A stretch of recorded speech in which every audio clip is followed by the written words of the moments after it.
Hello friends, welcome back to the channel. I'm so excited because today we are talking about my favorite thing I did in Vietnam, maybe my favorite thing I did on my entire Southeast Asia backpacking trip, and that is the Ha Giang Loop. I'm working on my foreign voice.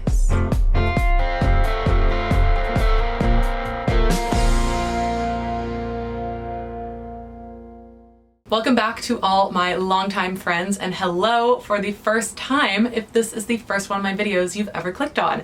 Either way, I'm so happy you're here. My name is Hawkins. I'm a traveling singer-songwriter, and I just got back from a big old backpacking trip across Southeast Asia where I spent a lot of time in Vietnam. Now, when I decided I was going to do the Ha Giang Loop, I watched so many videos, read so many travel blogs.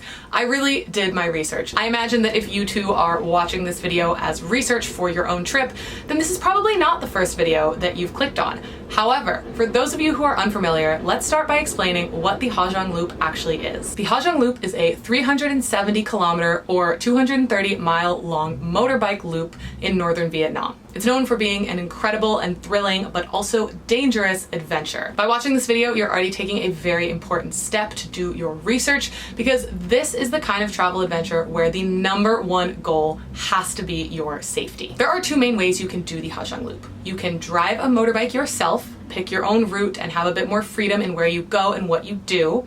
Or you can hire an easy rider. That is a local who will drive the motorbike, you sit on back, you can go on a group tour. It's a very great experience, and most importantly, it's way safer than driving it yourself. I am a huge advocate when it comes to the Ha Giang Loop for hiring an experienced professional driver.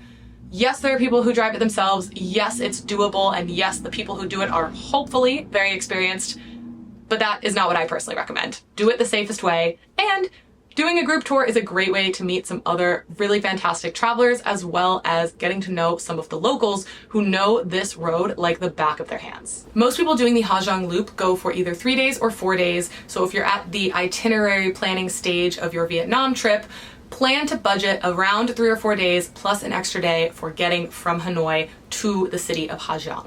Now that we've gotten an overview of the Ha Giang Loop, let's talk about what these group tours actually look like. One thing that I didn't personally realize when I first decided to do the Ha Giang Loop is that it has a reputation for being a bit of a party scene. You drink happy water, which is the local rice wine, and you do karaoke, and apparently some tour groups go into the very late hours of the early morning and then get on the motorbike after not too many hours of sleep after that. This is not to say that that's not very fun and an option if that's the option you want, but this is where it becomes very, very important to choose your tour company wisely. The tour company that I booked with is called BB's. I really recommend them, especially my group leader, whose name was Peter. In general, you're probably going to see most people are between the ages of 18 and 35. That said, we had an 18-year-old and her mom on my tour group, which was a ton of fun. It was very family friendly and appropriate, definitely not the crazy party crowd. We got to try some happy water and we did a little bit of karaoke, but we went to bed by 11 p.m. every night and got our full 8 hours before the next day of biking. So for me, that was perfect, and that was exactly what I wanted. If you want a little bit more party and you're gonna do that responsibly, totally fair. Just make sure that the exact tour you're signing up for is the experience that you want to have. As I mentioned before, you're most likely either doing a 2-night tour or a 3-night tour. But what I found to be very confusing when I was booking my trip is that there's an extra night in Ha Giang the night before the tour actually starts at 8 a.m. that is not included in that number. So if, like me, you choose the 2-night tour, you actually have to plan for 3 nights outside of Hanoi, because you first have to take about a 6-hour bus from Hanoi to Ha Giang, spend the night in a hostel there, and then the next morning your tour actually begins. Initially, I thought I was going to get to do the longer tour, the 3-night tour, but then I realized that that would actually require 4 nights because of the extra night at the start in Ha Giang, and I already had my next travel plans for the day after the tour, so I had to go with the shorter tour, which I thought was a bit of a bummer at first, but I really feel no matter what, if you can squeeze in any version of this tour, it's worthwhile. I've heard that the part that I missed by not doing the longer tour was a drive up closer to the China border, which is very cool, but I didn't feel like I greatly missed out by doing the shorter tour. So I would have done the longer tour if I could have, but the 2-night tour was awesome on its own. When choosing your specific tour company, obviously the number one thing you should be concerned with is safety. So make sure that whoever you book with has lots and lots of reviews that are all hopefully just extremely positive. Also, you want to take into account what size group you're trying to go with. My group was only 7 people, which was a really ideal size. I got to know a lot of people from different countries, but it wasn't so big that I felt overwhelmed or kind of bogged down by the size. I saw some groups that had 25 or 30 people in them, and to me, I think that's just too much. But again, it depends what you're looking for. Most of these group tours do seem to be organized by hostels, so the name of the tour company might be just the name of the hostel, and that could be a hostel in Hanoi or a hostel in Ha Giang. So one other element that you want to check when booking your tour is, does the tour include transportation from Hanoi to the city of Ha Giang? In my case, I was able to book the sleeper buses from Hanoi to Ha Giang through my tour company, but it did cost an extra $15 US each way. The buses were about 6 hours long, and do note they had no bathrooms. We did of course make a couple stops. There was a 20-minute stop for a snack and then a slightly longer stop later on for dinner. We just got dinner from a rest stop somewhere along the route, and those were not included in the price. So any food that you got before you actually started the motorbike tour, you paid additionally yourself, but all the food on the tour was included in the price. Now let's get into what actually happens on a Ha Giang Loop group tour. The very first morning of your Ha Giang Loop tour will take place in the city of Ha Giang. You will meet your easy rider, who is your personal driver. That's the person whose motorbike you will be on the back of for 3 or 4 days. You'll also meet your group leader. Your group leader is the point person for the whole weekend. They're the person that's going to speak the most English. The easy riders do speak some English for the most part, but they're more focused on getting you to where you need to go safely, and your group leader is going to be the person that you can ask questions to. That person will be giving you more information about your surroundings. That's kind of your tour guide, and then your easy rider is the person that you're back to back with or front to back with for 3 days on the motorbike together. I really recommend having the Google Translate app downloaded to your phone. My driver, Sai, was so kind and so incredible, and obviously my Vietnamese is pretty much non-existent and his English was somewhat limited, so it was really nice that I was able to communicate with him more through the Google Translate app. And my group leader as well, his name was Peter, he helped a lot with translations, but it was really nice in moments where it was just the two of us that I could, speak into my phone and have it play it out loud in Vietnamese.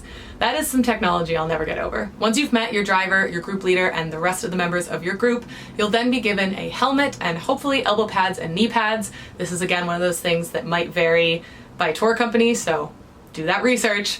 And then you'll be strapping your bag to the back of the motorbike. Now, in terms of the actual driving, you are on the bike for several hours each day. However, there are so many stops. I remember right at the beginning of my tour, we had made it probably only 20 minutes before we made our first stop at a coffee shop with an incredible view.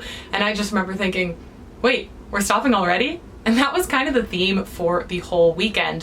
What's great about that is that these drivers work so hard, so it's really important that they get a chance to rest and make sure that they're nice and fresh and ready to go. It keeps everyone safe, and it's a nice chance for the group members to chat, buy little coffees along the way, and just take in the most incredible scenery you maybe have ever seen in your life. I really thought that because it was going to be so many hours on the bike each day that I was going to be really waiting for each of those breaks, but we had so many breaks that there were even moments where I felt like I just want to keep going because the bike was so much fun.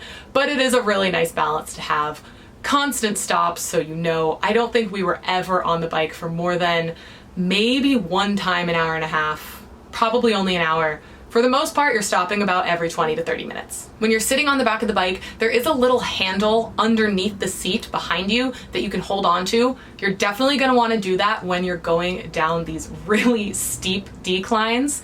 Generally, I felt pretty comfortable having my hands free to take pictures and take my phone out or whatever it was, but you do have the option to hold on to something. You don't have to hold on to your driver. When you're stopping at the coffee shops along the road, they're not just coffee shops. They are incredible photo opportunities. So definitely bring your cameras, bring your nice phones, but really get to know your group members because you're gonna be photographers for each other, and that is a very, very helpful thing because you're gonna wanna take a lot of photos. Personally, I mostly used my GoPro, and what was great about that was not only did it fit in my zippered pocket, so it was very easy to take in and out, but I have a GoPro handle that has a wrist strap, so it can't fall off of me if I, God forbid, drop it while on the back of a motorbike. So if you're someone who plans on taking lots of photos and videos with your phone, totally doable, I might recommend getting one of those little wrist straps so that if you drop your phone, which no one did on my tour, but it was just something I was thinking a lot about because some of those drop-offs on the side of the roads were phone dropping territory. Some members of my group also wore their AirPods under their helmets, which I thought was a really sweet idea if you wanted to have the perfect soundtrack to this incredible experience. Personally, I was a little bit too afraid that I was going to lose my AirPods if I did that, and I also just really liked being fully in the moment, but it's cool that's an option. And one person even had a speaker on their bike, and because we were all going so fast and the wind was so loud, nobody else heard the music, so it was nice that he just got to choose it for him and his driver. And they were having a little party on their bike. It was really fun to watch. Speaking of the scenery, this is a very rural part of the country in northern Vietnam. So you are driving through these really small towns and you'll see lots of local people. One of the things you'll actually see a lot that you didn't see in my Ha Giang Loop vlog is children. There are lots of really, really adorable and often very, very young children that will stand alongside the route and they'll wave to you. Some of them handed us flowers. I personally don't ever feel comfortable filming someone else's kid, so that's why they weren't in my vlog, but know that if you go on the tour, you're gonna see so many adorable Vietnamese children all over the Ha Giang Loop, and they wave at you and they're just so cute. On the topic of how rural this route is, don't expect to be able to buy anything on the Ha Giang Loop that you didn't buy beforehand. This is not to scare you, it's just a reminder to pack accordingly, and we will talk about packing in a moment. In addition to stopping at many, many coffee shops along the way, we also did have a few little excursions. We stopped at a waterfall where you could swim if you wanted to. We stopped for bamboo rafting through a cave, which also had the option to swim. Personally, I didn't swim, which I sort of regret, but it was also very cold, and the idea of getting back on the bike in the wind while wet just didn't sound super appealing to me. You do, of course, also stop for lunch, and the food on the Ha Giang Loop tour, I have to say, it was incredible. There was a lot of variety to the meal, but then we had the same meal several times, and I never got sick of it. It was that good. We had some soup, chicken, tofu, veggies, fried noodles. I think we had egg rolls or something like that, and French fries. It was so delicious, and truly, in 3 days, I never got sick of it. That's not to say we had the exact same food for every single meal. We did have hot pot one night, and for breakfast we had crepes one day and bun cha the next, and it was the best bun cha I had the entire time I was in the country. Most of the tour companies are going to do more or less the same route, but it's not an exact route that everyone follows. I'm pretty sure that my group did the backwards order of the most common route, but all that to say, read the fine print and make sure that the itinerary has what you're looking for. But also, I went into the tour not knowing what I was looking for, and it worked out great, so you don't need to stress it too much. As for accommodation, when I booked my tour, I had different price tier options based on what kind of accommodation I wanted. So I could choose a dorm bed for cheaper, obviously, or a private room for slightly more expensive. And then I had a third option, which is what I went for, which was one of the nights in a dorm bed and one night in a private room. And I thought that was a nice balance, although I actually ended up preferring the accommodation where I was in a shared room. That was in the town of Juja. I hope I'm pronouncing that remotely correctly. We were in a small homestay and it was just so cozy and I really, really liked it. Our second night was in a bigger town called Dong Van, and our accommodation there was more like a small hotel instead of a homestay. I really liked that I got two different experiences. The 2 nights that we had on the Ha Giang Loop were very, very different in terms of accommodation, but also in terms of the place that we were in. The town of Dongban is much, much larger, and there were lots of people and celebrations going on. Apparently they do this bonfire ritual with song and dance every single Saturday. So it was a very cool thing to witness and very different from the previous night in a much, much smaller town. Overall, I want to encourage you to just expect the unexpected. On our tour, we saw baby goats that were following us up the road. We saw a person carrying not one, but 2 mattresses on the back of a motorbike. At one point, we were stalled behind a truck because the road was too narrow to pass, and it had stopped at this family farm to deliver 3 live cows. And at the very end of our tour, we had a huge traffic jam because the road was temporarily closed due to landslides. It was very dramatic. Luckily, all was fine, and I still made my bus back to Hanoi. But there was a moment where I thought I wouldn't. It was a pretty crazy way to end the adventure. Now let's talk about packing and what to wear. First of all, you want to make sure that you plan your trip during the dry season, which is October to March. I went in November, and it really was just the perfect time of year. It was cold, but not too cold. It was dry, and we got blue skies and sun. It was honestly ideal, and I think that if you get a little bit unlucky with the weather, rain would make this a very, very different experience. So I am eternally grateful for the weather that I had, and I hope that you get great weather as well. But the way that you can try to make that happen is by going during the dry season. In terms of temperatures, it really does get cold. You want to make sure that you have a sweatshirt or a fleece like I did. These roads are really dusty, so you have to make sure that you wear long pants, closed-toed shoes, long sleeves on top, whether that's a sweatshirt or a fleece, whatever fits you best, whatever feels comfortable. You want to be comfortable, but you also want to make sure you're warm and protected from the wind on the back of the bike. Don't expect that you can bring your full suitcase or your giant rucksack for your whole backpacking trip along with you. What you're going to do is you're going to leave your larger bag in the hostel in Ha Giang. They'll keep it safe for you until you're back from the tour, and you're going to need a personal item sized bag, and that will come with you on the back of the motorbike for the entire 3 or 4 days, depending on how long you're gone. I used the JanSport backpack that I use as my personal item for pretty much all of my travel. It was the perfect size. Any bigger would have been too big, but I was able to fit in my clothes for the weekend, my cameras, anything else that I needed. But you're not going to need too much. You are mostly on the back of the bike. You should note that during the day on the tour, your bag is going to be wrapped up in plastic on the back of the bike. This is to protect it from the elements and the sand and the wind and all the things, and make sure that nothing falls out as well. But it does mean that it's not really easy to get things in and out of your bag during the day. You'll have access to everything when you get to your accommodation at the end of each day, but for those stops along the route during the day, I really recommend either a crossbody bag, or what I did was my fleece actually has zippered pockets, so I could put things like money, my phone.